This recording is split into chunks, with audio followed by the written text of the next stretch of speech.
अस्सलाम वालेकुम बिस्मिल्लाहिर्रहमानिर्रहीम। कैसे हैं जी आप सब लोग? खैरियत से हैं? ठीक हैं। हम लोग पढ़ रहे थे सेल रेजुवेंशन, जिसमें हमने काफ़ी कुछ अब तक सीखा है। आज हम पेज नंबर 12 पढ़ेंगे सेल रेजुवेंशन का, जिसमें बताया जा रहा है in traditional Chinese medicine Gynostemma pentaphylla is considered to be bitter in flavor and cold in property, so it has the efficacy of clearing heat and toxin, relieving cough and reducing phlegm। Traditional Chinese medicine में जो रिवायती Chinese तरीका इलाज है या medicine का तरीकाकार है, उसमें कह रहे हैं कि ये जो गाइनोस्टिमा पेंटाफाइलम है, इसको समझा जाता है कि ये फ्लेवर में या जायके में थोड़ी तुर्श है, ये कड़वी है, लेकिन एंड कोल्ड इन प्रॉपर्टी तसीर में ठंडी है। जायके में चाहे थोड़ी सी बिटर है, थोड़ी सी कड़वी है, लेकिन तसीर में ये ठंडी है। So it has the efficacy of clearing heat, और इसी वजह से इसकी जो अफादियत है, जो हीट और गंदे मादों को जिस्म से या खून से साफ़ करने की, रिलीविंग कफ एंड रिड्यूसिंग फ्लम, जो कि खांसी को कम करती है और बलगम को कम करती है। अब इसमें जो देखने वाली चीज़ है, जो समझने वाली चीज़ है, उस पर ज़रा गौर करते हैं। जो समझाने की कोशिश की जा रही है वो ये है कि ये जायके में तो चलो कड़वी ही है, ठीक है, लेकिन इसकी तसीर ठंडी होने की वजह से और साथ में इसकी जो एफिकेसी है कि ये खून में जब हीट हो जाती है, टॉक्सिन हो जाते हैं, तो क्या होता है, जब खून गर्म हो जाता है, खून में हीट हो जाती है, यानी बेवजह हीट बढ़ जाती है, हाथ पाँव जलते रहते हैं, ठीक है, कभी खारिश शुरू हो जाती है, एकदम से छाले निकल आते हैं, बंदा गर्मी में सफ़र नहीं कर सकता, गर्मी बर्दाश्त नहीं कर सकता, इस तरह के मामले इंसान के साथ शुरू हो जाते हैं। जब भी आप समझें कि आपके हाथ पाँव जल रहे हैं, रात को सोते वक्त आपके पाँव जलते रहते हैं, तो आप समझ जाओ कि आपके खून में गंदी चीज़ें आ चुकी हैं, गंदे मादे जमा हो चुके हैं, जो आपको तंग कर रहा है, उनको साफ़ करना है। तो जब खून गाढ़ा होता है, उसी से ही आप जानते हैं कि ब्लड प्रेशर होता है, खून की गंदगी से कैंसर होता है, खून की गंदगी से आपको जोड़ों का दर्द और नस फट जाना, फालज, हार्ट अटैक और क़ुव्वत मुदाफ़त का कमज़ोर पड़ जाना, इस तरह के बहुत से और मसाइल, जैसे सांस के मसाइल, सांस का की नालियाँ बंद हो जाना और खुशक खांसी, बहुत ज़्यादा खांसी, बलगम, इस तरह के बहुत से मसाइल शुरू हो जाते हैं। तो गाइनोस्टिमा पेंटाफाइलम के बारे में बताया जा रहा है कि एक तो आप ये देख लें कि ये उसमें पाई जाती है ना, जो हमारी एंटीलिप्टी है उसमें भी ये पाई जाती है। तो जिसको खांसी का मसला होता है, हम उसे जब भी किसी को खांसी का प्रॉब्लम हो, बच्चे को, बड़े को, तो आप उसे एंटीलिप्टी, अब ये सर्दी शुरू हो रही है तो एंटीलिप्टी का कावा बनाएं, उसमें आप थोड़ा सा शहद डालें, 2 कार्डिसेप कैप्सूल डालें। तो जिसको भी खांसी का प्रॉब्लम है या सर्दी लग गई है, कोई इस तरह का मसला है, या आपको लगता है कि बच्चों का ऐसा मसला हो सकता है, तो आप वो वाला जो सिरप है वो बना के पिलाना शुरू कर दें रोज़ाना, 1 तो चमचा। तो वो उससे वो प्रॉब्लम अगर है तो ठीक हो जाएगा, अगर नहीं है तो नहीं होगा, बच्चा उससे बचा रहेगा। उसके अलावा बहुत से लोगों को ऐसा होता है, खांसी बहुत ज़्यादा होती है, इस तरह के मसाइल होते हैं, आप उनको ये इस्तेमाल करवाएं या सेलजमेंशन या एंटीलिप्टी, उससे उनको वो बेहतरी आना शुरू हो जाएगी।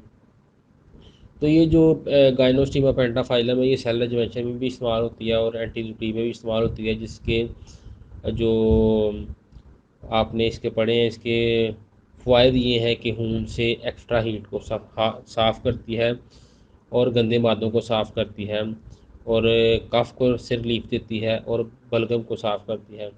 जब खून की हीट साफ़ करेगी, गंदे मादों को साफ़ करेगी, तो ऑलरेडी इंसान का जो ये जो मसाइल हैं, ब्लड प्रेशर और ये हाथ पाँव जलना और इसके अलावा क़ुव्वत मुदाफ़त का कमज़ोर होना और डिप्रेशन, चिड़चिड़ापन, गुस्सा और दिल के मसाइल, और इसके अलावा जितने भी खून गाढ़ा होने से मसाइल होते हैं, उन सब में फिर रिलीफ होना शुरू हो जाता है, सिर्फ ये गायोस्टीमा पेंटाफाइलम इस्तेमाल करने से ही, यानी शैलजोंसी एंटीलिप्टी इस्तेमाल करने से उन सब में रिलीफ मिलना शुरू हो जाता है।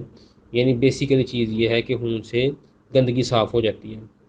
तो हम अगर ये समझ लें कि वैसे डॉक्टर के पास जाएं, किसी को शुगर है, ब्लड प्रेशर है, डिप्रेशन है, चिड़चिड़ापन है, गुस्सा है, या फालज का मसला हो गया है, या दिल का मसला है, तो हर चीज़ के लिए दवाई अलग अलग है।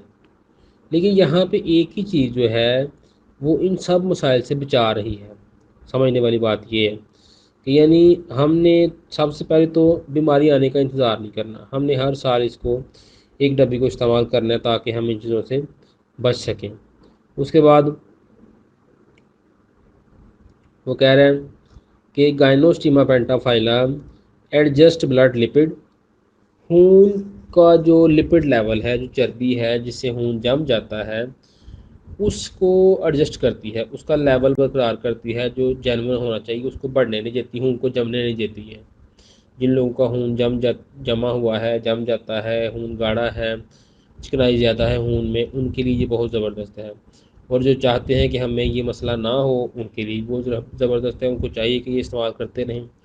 उसके बाद glucose and pressure and improve coronary arteries and cerebral blood flow.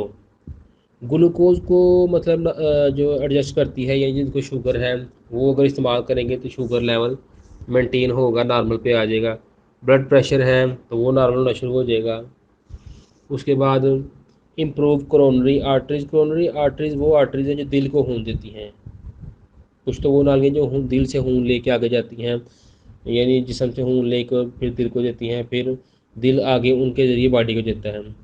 कुछ कोरोनरी आर्टरीज़ हैं जो दिल की अपनी शरेयानें हैं जिनसे दिल खून लेता है। तो वो उनके बहाव में, उनके अंदर जो खून का बहाव होता है उसको बेहतर करती है ये।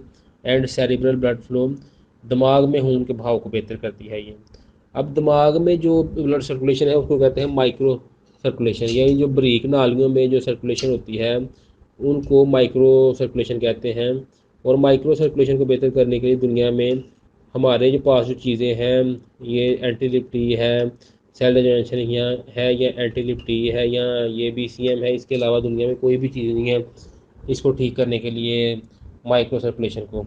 तो ये उसको ठीक करती है। उसके बाद कह रहा है जी कि इसमें जो चीज़ें बताई गई हैं, खून का जमना, ग्लूकोज, ब्लड प्रेशर और खून की नालियों का ठीक होना, इसके पीछे एक ही वजह है कि खून के अंदर से गंदगी सारी निकल जाती है, खून साफ़ हो जाता है, नालियाँ बेहतर हो जाती हैं। आगे कहता है काम नर्व्स, जो हमारा नर्वस सिस्टम है यानी दिमाग का निज़ाम है उसको ठंडा रखता है, काम रखता है उसको। यानी ये नहीं कि कोई भी बात हो बंदा गले पड़ जाता है, लड़ना शुरू कर देता है, ऐसा मसला नहीं होता। बंदा नॉर्मल रहता है, उसकी बॉडी जो है वो नॉर्मल रहती है, काम रहता है बंदा हर टाइम, किसी के साथ लड़ता झगड़ता नहीं है। यानी कोई बात हो भी गई है तो उसको बर्दाश्त करता है। यानी इस वक्त जो हमारे मामलात हैं, कोई मसला होता है, कोई छोटी सी बात होगी, हम अगले ही गले पड़ जाते हैं, उसको पकड़ लेते हैं कि तूने ये बात की होगी, की क्यों है। तो बाद में हम कहते हैं कि यार मुझसे गलत बात नहीं बर्दाश्त होती, मेरा असूल है कि मैं गलत बात बर्दाश्त नहीं करता। तो ये एक गलत बात है, अपने आप में एक गलत बात है। मतलब यानी गुस्सा तो आते ही गलत बात पे है, तो उसी पे बर्दाश्त करना है कि सही बात में कौन सा गुस्सा आता है। तो गलत बात को ही बर्दाश्त करना होता है, सही को तो सब कुछ सब बर्दाश्त करते हैं। तो इसके इस्तेमाल से वो जो नर्व का मामला है वो काम रहता है, ठंडा रहता है। उसके बाद प्रिवेंट प्लेटलेट एग्रीगेशन। अब प्लेटलेट्स जो है ना वो एग्रीगेट हो जाते हैं, यानी प्लेटलेट्स इकट्ठे हो जाते हैं, एक जगह पे जमा हो जाते हैं। तो ये कहता है कि प्लेटलेट्स को जमा होने से रोकता है। अगर प्लेटलेट्स जो है वो भी फैटी एसिड्स होते हैं, यानी वो भी चिकनाई ही होती है, लेकिन वो ज़रूरी चिकनाई है। तो अगर वो एक जगह पे जमा हो जाएंगे उससे भी हार्ट अटैक होने के चांसेस होते हैं। तो ये क्या करती है कि उसको पूरी बॉडी में फैला के रखती है। उसका काम ये है कि अगर कट वगैरह कहीं लग जाए तो वो जल्दी से खून को रोक ले, आगे उसमें आके ना खून को वो गाढ़ा कर देते हैं, तो जिससे खून फिर ज़्यादा बहाव नहीं होता। तो इसका एक हमने ना इसके एक एक्सपीरियंस भी आया हमारे पास कि वो एक लड़का था एलतशी, उसने वो ना वो मातम वगैरह करता था इससे, जंजीर से। तो उसने ये कावा इस्तेमाल करना शुरू किया हमारा। तो उसने जब उसके बाद एक दफ़ा मातम किया तो उसने कहा यार पहले मेरा मतलब ब्लड निकलता था, वो काफ़ी देर निकलता रहता था, इस दफ़ा मेरा ब्लड निकला साथ ही एकदम से रुक गया, तो इसकी क्या वजह। तो हमने फिर बताया उसे कि आप जो कावा इस्तेमाल कर रहे हो, इसका काम है कि प्लेटलेट्स को बॉडी में फैला के रखना। तो प्लेटलेट्स जल्दी हरकत में आते हैं, तो पूरी जहाँ पे भी कोई मसला होता है वहाँ पे आके उसको रोक लेते हैं खून को। उसके बाद कह रहा है एथेरोस्क्लेरोसिस, यानी खून का जमना किसी नाली में, दिमाग की नाली में, उससे बचाता है। And supply adequate nutrition to the cells to improve smooth blood flow.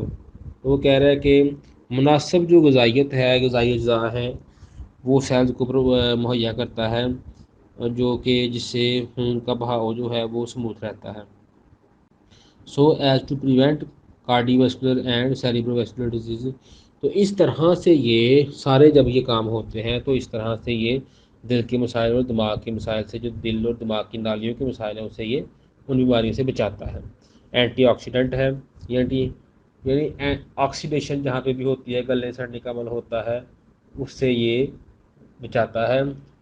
ये जो गाइनोस्टिमा पेंटाफाइलम है वहाँ पे ऑक्सीडेशन नहीं होने देती है, उसको नॉर्मल बहाव में बेहतर करती है ताकि ऑक्सीडेशन ना हो, गलने सड़ने का अमल ना हो, एंटी ऑक्सीडेशन का काम करती है ये। Held as anti cancer new comer as it can prevent DNA heteromorphosis. ये जो है मतलब एंटी कैंसर के तौर पे ये काम करती है कि अगर कैंसर सेल्स बॉडी में बन रहे हैं तो उनको ये रोकती है। ये न्यू कमर को, जो भी न्यू आदमी है, न्यू बंदा इसको इस्तेमाल करता है तो उसकी बॉडी में कैंसर सेल्स नहीं बनते हैं। इट कैन प्रिवेंट डीएनए, यानी जो डीएनए की शेप है ना उसको ख़राब होने से ये बचाती है, क्योंकि डीएनए की शेप अगर ख़राब हो जाए तो उसमें फिर आगे चल के बहुत से मसाइल बनते हैं, नस्लों में फिर वो मसाइल बनना शुरू हो जाते हैं, उसको ये बचाती है। Repair cancer cells and prevent tumour recurrence and metastasis. तो ये जो किसी भी कैंसर का या रसोली का दोबारा हो जाना, या जिस्म के एक हिस्से से दूसरे हिस्से में मर्ज़ फैलना, उसको ये बेहतर करता है और कैंसर सेल्स को रिपेयर करता है और मर्ज़ को फैलने से रोकता है। ये इसकी एफिकेसी है। ये इसका एक जूज़ था सेल्डा जॉनसन का, जिसको आज हमने पढ़ा है। तो इसमें यकीनन आपको बहुत सी चीज़ें मिलेंगी, इसको सुनिएगा और जो इसमें क्वेश्चन वगैरह हो वो लाजमी कीजिएगा। बहुत शुक्रिया। अस्सलाम वालेकुम।